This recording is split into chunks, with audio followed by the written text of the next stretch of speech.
everyone, this is Speak Entertainment and we are back again, and here now we have another video for you, and this will be a full review of the first season of X-Men 97. Now there'll likely be spoilers here throughout, so just beware when going into this overall video. Now, as most people know, X-Men 97 is the sequel or continuation of the iconic X-Men the Animated Series from 1992, centering on a famous comic book focusing on a superpowered team of mutants fighting out for mutant rights in a society that fears and discriminates against them. Now that series was phenomenal and influential in ushering a new wave of more mature superhero animation series throughout the 1990s. And for me personally, and for a lot of people, the 1992 series still remains the best screen translation of the source material of the X-Men. Now the end of that series saw Professor Xavier being taken away by Lilandra after suffering heavy wounds, leaving the X-Men to carry on the fight without him. Now X-Men 97 picks up around a year after those events, with the team still together but once more facing the threat of the Sentinels. They are also faced with the fact that Xavier has passed ownership of the team and the mansion to longtime enemy Magneto. The team will go on to face challenging dilemmas such as Madeline Pryor, a clone of Jean, appearing as both Scott and Jean are expecting their first child. We see Rogue revealing a past relationship with Magneto, which causes fractions between both her and Gambit. Storm loses her powers for a short time after an encounter with the Executioner. Jubilee connects with the new recruit known as Sunspot as he struggles to find his own purpose. We also see the presence of villains such as Mr. Sinister and Bastion, who himself initiates his own agenda to exterminate all mutants. Now going into X-Men 97, there was very much of a muted curiosity given how so many continuations of classic animated shows missed the mark so much in terms of what made the original show special. And also Marvel's output within their Disney Plus platform has left a lot to be desired, and that's probably putting it politely. So would X-Men 97 go on to be yet another soulless cash grab, or could it somehow do justice to the original series? Well, overall I'd say this was a decent but flawed attempt. It certainly has the ambition and good intentions, but those intentions are undone by unbalanced storytelling and narrative and tonal and characterization issues. But we will start on the positives first, and the show, to be fair, does have a lot of merits. The biggest one being that it does very much respect the source material from both the 1992 series and also the comic books. There was no watering down here or dilution of the material. We do get that maturity and seriousness, covering the main personal struggles, angst and drama that's really the ethos of the X-Men. This show actually went darker with more violent moments that weren't particularly graphic, but they were definitely not for kids. And there was a clear effort here to retain the same spirit and tone of the original franchise. From the solid recreation of that iconic theme intro sequence, to the retention of the original series voice actors, the same costume designs from the 1990s Jim Lee era, and overall this was very good to see. And like the 1992 series, the story would heavily draw from comic book storylines such as the Goblin Queen, and once more the Mutant Extinction Agenda, the Fatal Attraction storyline, and again this was all very good, especially if you are a fan of these characters. And as before, this show was very much of a true ensemble piece. With at the start of the series especially, we get some very good character arcs, whether it's Cyclops struggling to maintain leadership and dealing with the birth of his son and also his previous interaction with Madeline Pryor. Gambit for one is actually more involved this time round, not only focusing on his relationship with Rogue and her revelation with her past relations with Magneto, but also dealing with his much more enhanced role as a hero. From the original series especially, Gambit has been a character that was very much reluctant to show himself as this out and out saving character. We see Storm developing a relationship with Forge as she struggles to reclaim her powers, but without question it's Rogue who undoubtedly goes through the most dramatic arc as we see her become unhinged following Gambit's passing away, and this leads her to losing her faith in Xavier's message, and she temporarily joins ranks with Magneto. Now many people have criticised Wolverine's lack of involvement, certainly in the first 2/3 of the series, but this actually was a good thing. Yes, of course he is the most iconic of the X-Men characters, but certainly over the last 10 to 15 years in the majority of X-Men material, he has clearly overshadowed the other members and he has been overused, and this is something we've seen very similarly with Batman in terms of the DC universe. So I actually didn't mind Wolverine not being involved too much in the earlier stages of the show. We also did get some standout episodes, whether it was episode 2, which involved the trial of Magneto, extracting from that comic book source material, Episode 5, we had the intense Sentinel attack on Genosha, which resulted in Gambit's death. And the 3-part story arc, Total Extinction, certainly was action-packed and, again, very dramatic. The animation itself had a good production value at times, and it was very vivid with bright colours and energy, and it had the overall HD shine, which, of course, the original series didn't have. And most thankfully, the series stayed strong to the story, avoiding all of the identity politics or woke pushing that many people feared the show would have. Now, of course, the X-Men at heart has always been a woke storyline about social messaging, but with all of the usual online outrage drama and fear-mongering, particularly after the reveal of Morph's supposed binary status, it was such a relief that all of those paranoid worries were completely unwarranted. So after all of that praise then, what exactly went wrong with this show overall? And why didn't it really hit the mark in the way that it should have done? Well, as mentioned before, the biggest issue within this series is the storytelling. And for so much of the show, the pacing and narrative construction was all over the place. So many interesting and potential elements were rushed through at a frantic pace. Story arcs that really warranted multiple episodes were blitzed through in one episode, denying the real impact that arc deserved. The biggest example, without question, was the whole Madeline Pryor and Goblin Queen arc. After her entrance at the end of the second episode, there was real potential here for this to be indeed the season-defining arc.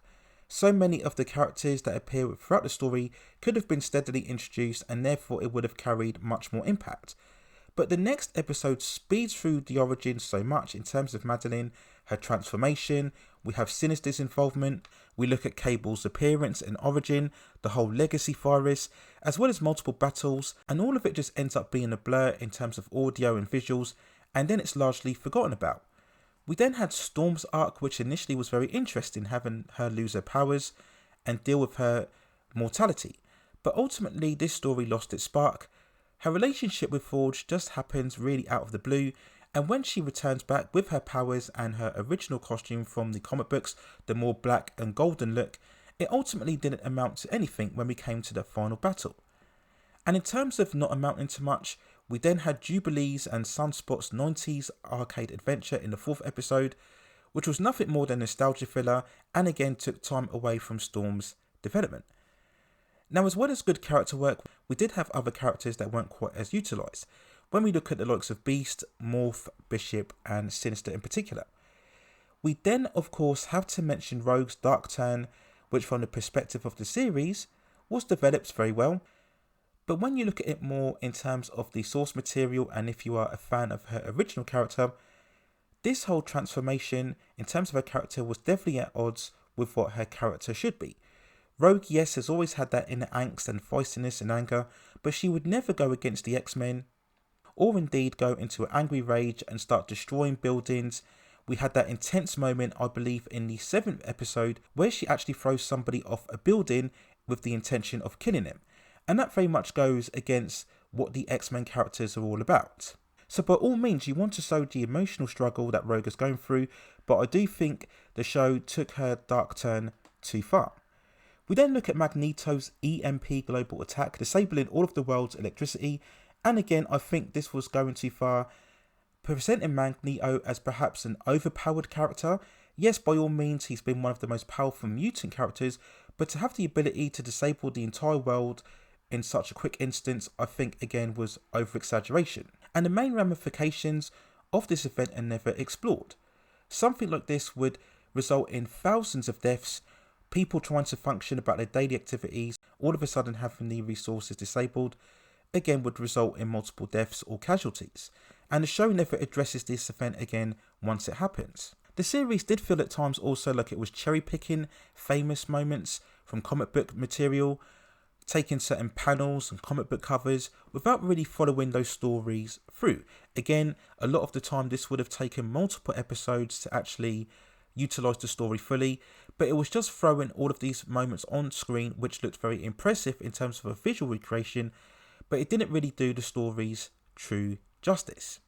We then have to talk about the continuity issues in terms of the 1992 series, which after all this show is a sequel to.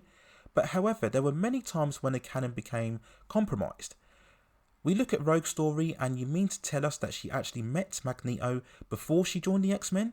that was never brought into the story before. She never mentions the multiple encounters when they go up against Magneto of a previous relationship between the two. And again, that's something that either she would have drawn reference to with Gambit, or even Xavier would have clocked onto. So again, this type of story throws up all sorts of questions, so there was no need to insert it into the backstory. It makes no sense. We then look at Bishop and ask the question, why exactly did he travel back in time to stay with the team? What was his overall purpose being there? What about his own future? We ask the same questions about Cable, who makes multiple appearances as we see the reveal of his lineage to both Scott and Jean, but Cable makes these reveals, these forecasts of the future, and then just disappears, and then just comes back again. When we refer to the original series, Cable would always be determined to see his mission all the way through, and he would stay in the current timeline for as long as necessary. We then look at Sinister, who again was largely underused, but when exactly did he switch clones between Madeline and Jean? When did that happen within the current timeline? Why didn't Xavier pick up on it? Jean is one of the mutants who has one of the most closest relationships with the Professor, so he easily would have recognised if something was up in terms of her overall identity. So we wouldn't be asking all of these questions if the storytelling had been more properly thought through and not just put in there largely for fan service. We then look at the animation, which whilst yes at times was very fluid and smooth, there were many moments where it was a bit clunky, with the frame rate coming across as a bit more static. Now this wasn't enough to ruin the show overall, but it was still there as an issue all the same. And I'm still not a fan of the art style itself, which carries that heavy thick line art that we see a lot with the DC Tomorrowverse movies. I just find it very unappealing, and I'm really not sure why they couldn't have translated closer to the classic Jim Lee art style in the same way that the 1992 series did. I also had issues with some of the audio mixing, and the soundtrack at times was overblown and not really fully in sync with the staging of the action sequences. So we will then quickly talk about the finale, featuring the X-Men in an all-out battle against a transformed Bastion. We see Xavier reviving Magneto's mental state after attacking him for retaliation when Magneto extracted Wolverine's adamantium from his skeleton, again evoking memories of that Fatal Attraction storyline. Now this time, this event didn't result in the emergence of Onslaught as per the comics, but we did see Magneto revive and stop the oncoming missiles by using Asteroid M in the process. This weirdly results in the various X-Men members being transported back and forward in time. This is where we see Cyclops and Jean sent out to a distant future, where they see the young Cable in a barren wasteland world. We see Rogue, Beast, Nightcrawler, Magneto and Xavier transported to a distant Egyptian time, coming across Abin Sur, who we all know is the villainous Apocalypse before he became his current self. We then go to the present timeline, seeing Apocalypse in his current form, surveying over the destroyed ruins of the Genosha Island, picking up one of Gambit's cards, hinting at the comic book story arc where Gambit is resuscitated into one of Apocalypse's horsemen known as Death. So as an overall finale, it was certainly action-packed, yet despite all of the spectacle, again there were issues with the animation and the staging of the action, and after a while the action itself descends much more into flashing lights and colours, and it doesn't really grip you in the same way that all of the cross battles did from the 1992 show. But again, it was keeping in with the overall story. And within this finale, we got cameos galore from the likes of Daredevil, Doctor Strange, Omega Red, Captain America, and we even saw Peter Parker and Mary Jane from the 90s Spider-Man show, again asking questions as to where exactly this series is taking place. If you know anything about the Spider-Man series, you would know that this would have to take place before the end of the third season, where we saw Mary Jane disappear. But really, all of these cameos didn't mean anything. They were just flashy appearances, just thrown in for more fan service. And overall, whilst this finale wasn't great, at least some cliffhanging questions and moments were left to leave you pondering for season 2. This is something that all long-running series should do, so at least then people will be invested to see what happens within the next season.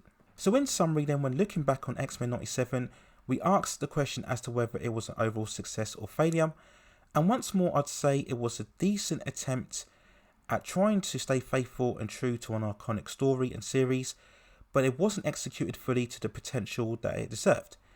It is in no way in the same league as the 1992 version, so please don't anybody make that comparison. I've seen a lot of hyperbolic statements online, and overall I do feel that X-Men 97 is a show that's been overhyped and overrated. Whereas the 1992 series fully utilised the source material into seamless storytelling, X-Men 97 just felt much more like a whole collection of best comic book covers and panels thrown together without the same cohesion.